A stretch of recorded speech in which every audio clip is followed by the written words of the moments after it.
President, Republican and Democratic administrations throughout the history of the State of Israel that the United States did not veto it. And that's why this proposed resolution is bad.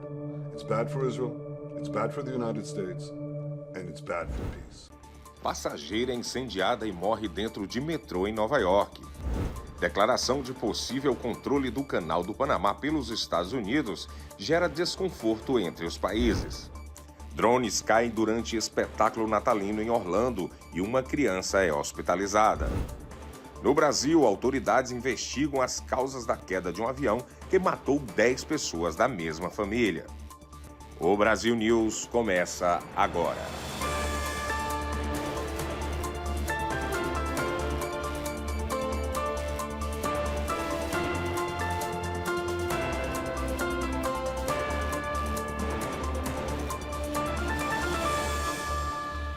Boa noite. A polícia de Nova York investiga a morte de uma pessoa que foi incendiada dentro do metrô. O suspeito de ter incendiado a passageira que parecia dormir no vagão está preso.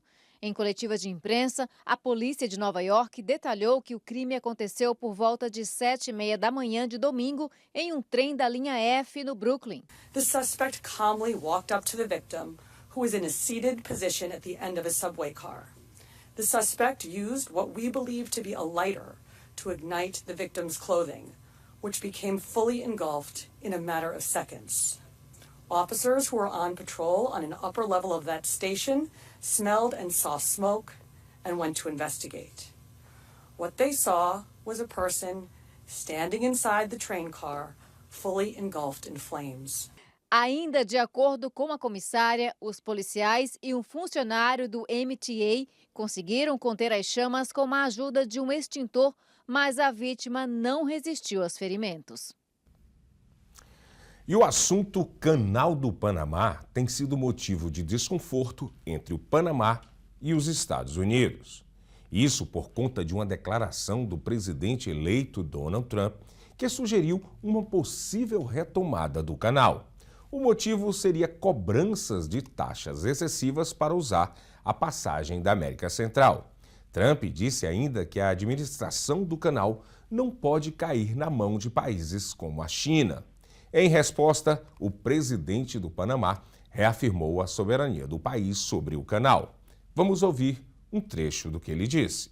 Quero expressar de maneira precisa que cada metro quadrado del Canal de Panamá y su zona adyacente es de Panamá y lo seguirá siendo. La soberanía e independencia de nuestro país no son negociables. El canal no tiene control directo o indirecto ni de China, ni de la Comunidad Europea, ni de Estados Unidos o de cualquier otra potencia. E uma empresa de energia elétrica na Flórida diz que os dados de clientes podem ter sido expostos depois do incidente cibernético. As informações com a repórter Lorena Gomes. A Duke Energy afirmou que um hacker pode ter obtido informações de clientes em um site público. A empresa de energia elétrica disse ainda que depois do ocorrido, ações imediatas para proteger as contas foram tomadas. O caso teria acontecido em maio deste ano. Uma extensa análise foi feita para entender quais e em que circunstâncias essa coleta de dados aconteceu.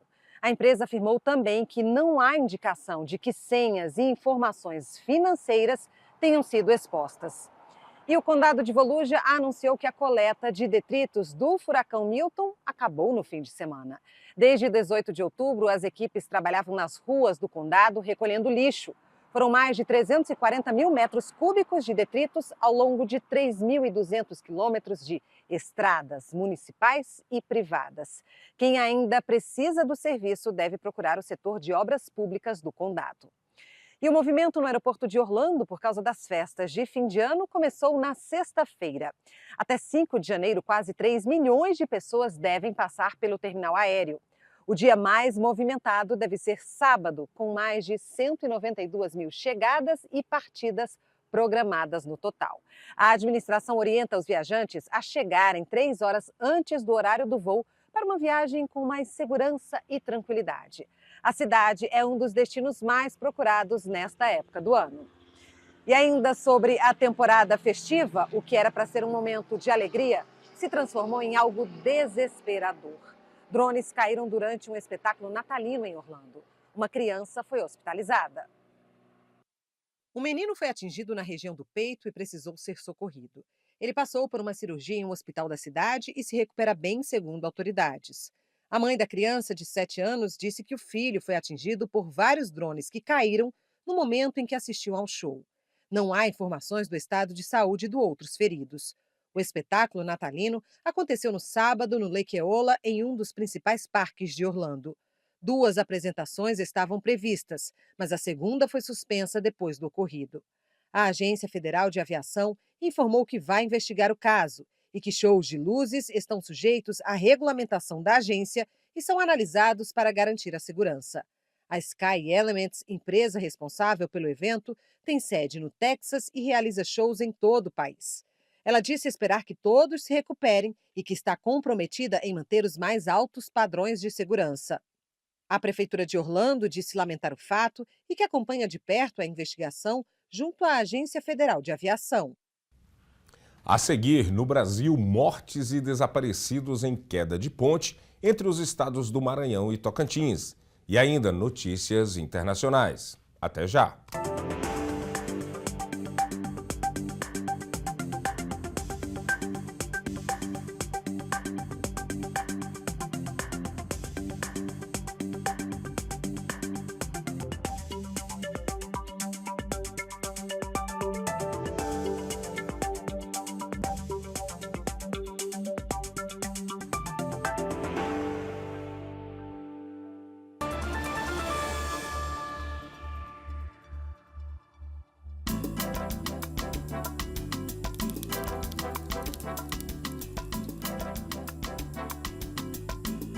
As linguiças Cortes trazem o sabor artesanal que une amigos e família.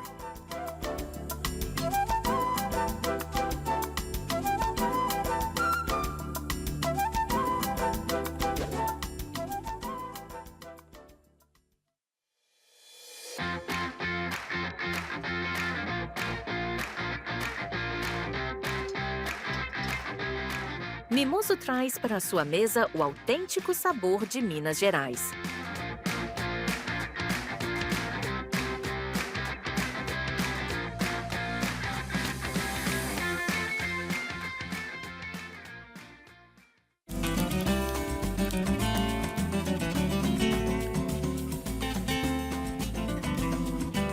Transforme seu churrasco em uma experiência inesquecível com o mineiro.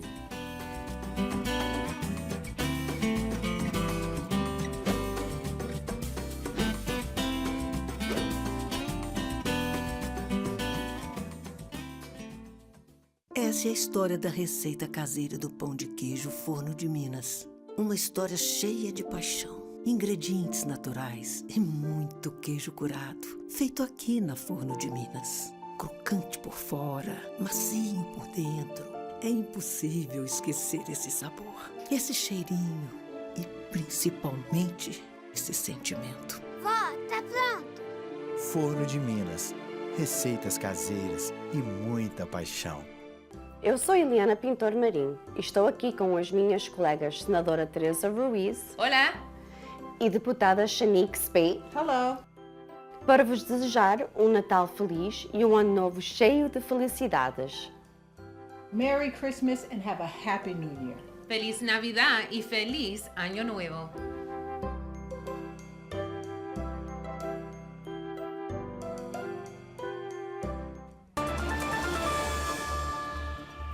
Agora as principais notícias do Brasil com a correspondente Arlene Balieiro.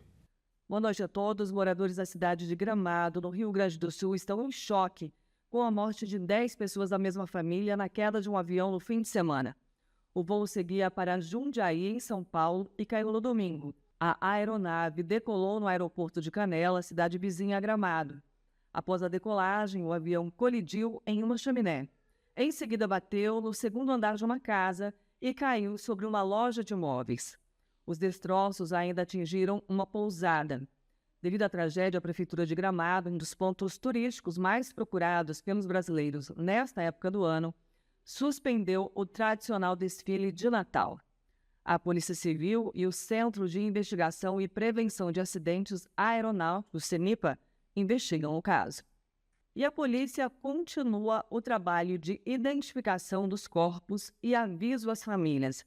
De acordo com as autoridades, mais de 40 pessoas morreram no acidente entre um ônibus, um carro de passeio e uma carreta, que ocorreu no sábado, na BR-116, em Teófilo Otoni, Minas Gerais. De acordo com as autoridades, ele está com a carteira de motorista apreendida há 2 anos, portanto, não tinha autorização para dirigir. Segundo as investigações, o acidente foi causado por uma pedra de granito que se soltou do caminhão.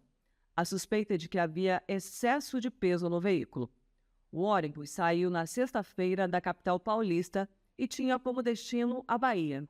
Vídeos gravados por pessoas que passaram pela rodovia no momento do acidente mostram que os veículos ficaram em chamas. Segundo a Polícia Rodoviária Federal, esse foi o acidente mais letal desde 2008, quando deram início às estatísticas nas rodovias federais. E as autoridades dos estados do Maranhão e Tocantins continuam trabalhando na remoção dos escombros de uma ponte que liga os estados e que caiu no domingo. Segundo a Defesa Civil, 2 pessoas morreram e mais de 10 continuam desaparecidas. Nas redes sociais, imagens feitas por pessoas que testemunharam o ocorrido mostram o momento da tragédia. Em outra área, um carro aparece numa fenda aberta entre as estruturas. De acordo com as autoridades, 3 carretas, 3 motos e um carro de passeio estavam na parte da ponte que caiu no rio Tocantins. Os trabalhos de buscas pelas vítimas são feitos com botes sem mergulhadores na água, já que um dos caminhões que caíram transportava ácido sulfúrico. O Departamento Nacional de Infraestrutura de Transportes, o DENIT, disse que o desabamento aconteceu porque o vão central da ponte cedeu. A causa do colapso será investigada. E nesta segunda-feira, o Parque Aquático de Olímpia, em São Paulo, voltou a funcionar. Por conta das fortes chuvas que caíram no fim de semana, o local precisou ser fechado no domingo.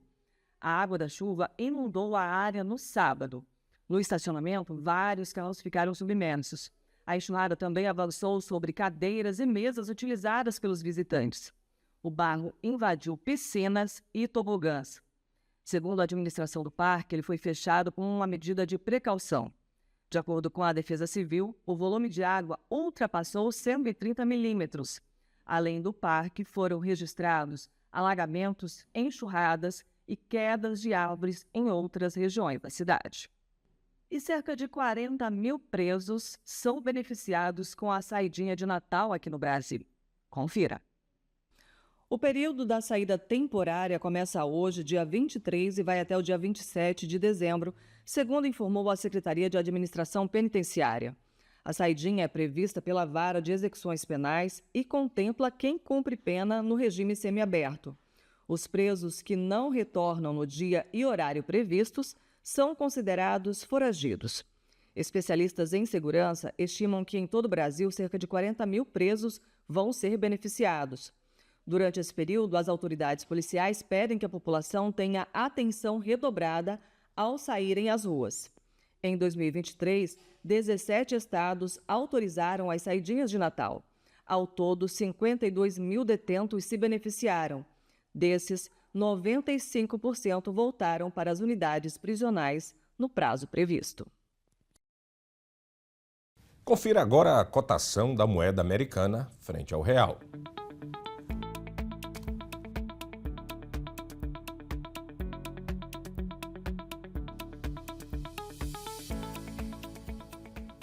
E um navio cargueiro tomba no porto de Istambul e causa pânico entre os tripulantes.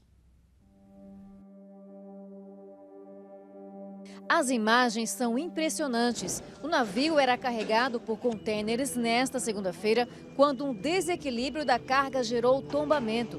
Houve correria. 10 membros da tripulação foram resgatados por equipes de emergência, enquanto outros 5 pularam na água e conseguiram se salvar por conta própria.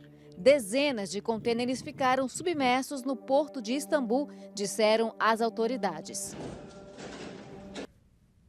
E esta edição do Brasil News termina aqui, mas você pode rever todas as notícias no nosso canal no YouTube. Boa noite.